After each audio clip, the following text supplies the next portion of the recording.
Hello, everyone, and welcome to our cozy corner of the internet.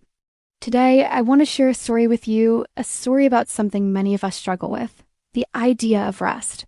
Let's get comfortable and begin our story called The Gardener and the Quiet Bench. In a small, cheerful town lived a gardener named Elias. Elias was known for his incredible garden. It was a masterpiece of colors and scents, with roses that climbed walls, sunflowers that seemed to touch the sky, and lavender that filled the air with its calming fragrance. Everyone in town admired Elias's work. They would often say, "Elias, your energy is endless. You never seem to stop." Elias would just smile, but deep down he was tired. He worked from the moment the sun rose until it set, 7 days a week.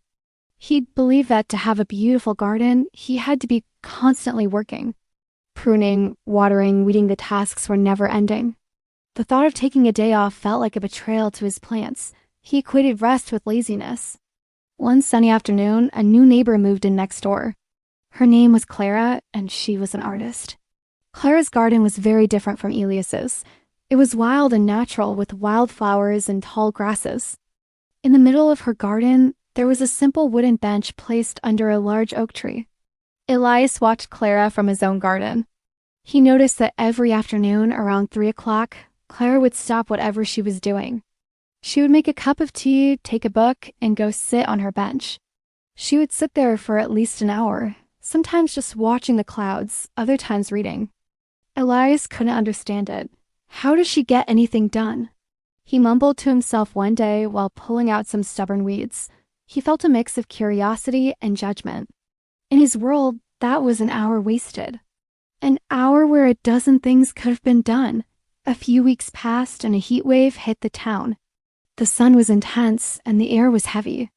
Elias continued to work his usual long hours. He felt dizzy and exhausted, but he pushed through. "The plants need me," he told himself, wiping sweat from his forehead. One afternoon, while trying to move a heavy pot, Elias felt a sharp pain in his back. He stumbled and fell to his knees, unable to stand up straight. He had pushed himself too far. He managed to slowly crawl inside his house, where he lay on the sofa, feeling defeated.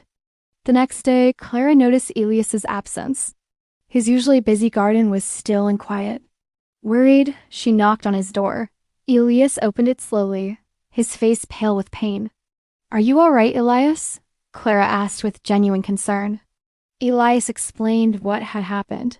"I think I've overworked myself," he admitted, his voice full of frustration. "Now my garden will suffer because I am too weak to care for it." Clara listened patiently.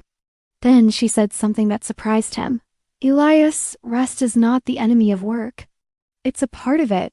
Think about your garden. Does it bloom all year round? No. In winter, it rests. The soil rests. The trees rest. They gather their strength for the spring. Without that rest, they couldn't produce such beautiful flowers."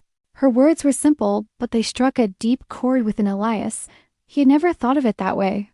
He always saw winter as a dormant, unproductive time, not as a necessary period of recovery. Clara continued, "That bench in my garden, that's my winter. It's where I go to gather my strength. When I sit there, I'm not being lazy. I'm observing. I'm thinking. I'm letting my mind wander and find new ideas for my paintings. My best ideas come to me when I am still." For the next few days, Elias was forced to rest. Clara helped him by watering his most delicate plants. As he lay on his sofa, Elias started to notice things he had been too busy to see before. He watched the way the light changed throughout the day, casting long shadows across his living room floor. He listened to the birds singing outside his window. His world, which had been a blur of constant activity, started to come into focus. When his back finally felt better, Elias did something different. He didn't rush out into the garden at sunrise. Instead, he made himself a cup of coffee and sat by his window. He just watched his garden for a while, appreciating its beauty without the urge to fix or change something. Later that morning, he went outside. But instead of starting with the most demanding task, he walked over to an old, forgotten bench that was tucked away behind a large rose bush. He dusted it off and sat down. The world looked different from this perspective. He noticed a bee struggling on a leaf and helped it. He saw a new bud on a rose he thought was finished for the season. From that day on, Elias made a new rule for himself. Every afternoon, he would take an hour to sit on his bench.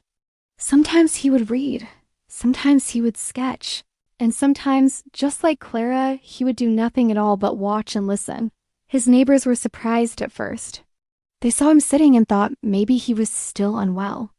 But then they noticed something magical.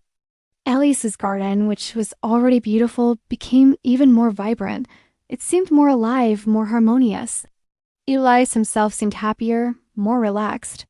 The constant look of worry on his face was replaced with a calm smile. One day, a young person from the town who wanted to start their own garden came to Elias for advice. They asked, "What is the most important tool for a gardener?" Elias smiled warmly. He pointed to his lawnmower, his shears, and his trowel. "These are all important," he said. Then he pointed to the simple wooden bench. "But this," he said, "is the most important tool of all. It taught me that a garden and the gardener need rest to truly grow." And so the story of Elias and his quiet bench became a gentle reminder in the small town. A reminder that stopping is not quitting. A reminder that taking time for yourself is not a waste. It's an investment. Just like the soil needs to lie fallow to regain its nutrients, our minds and bodies need periods of quiet to recharge, to find new inspiration, and to simply be. Rest is not laziness. It is the quiet, essential work we do to prepare for all the beautiful things we want to grow in our lives.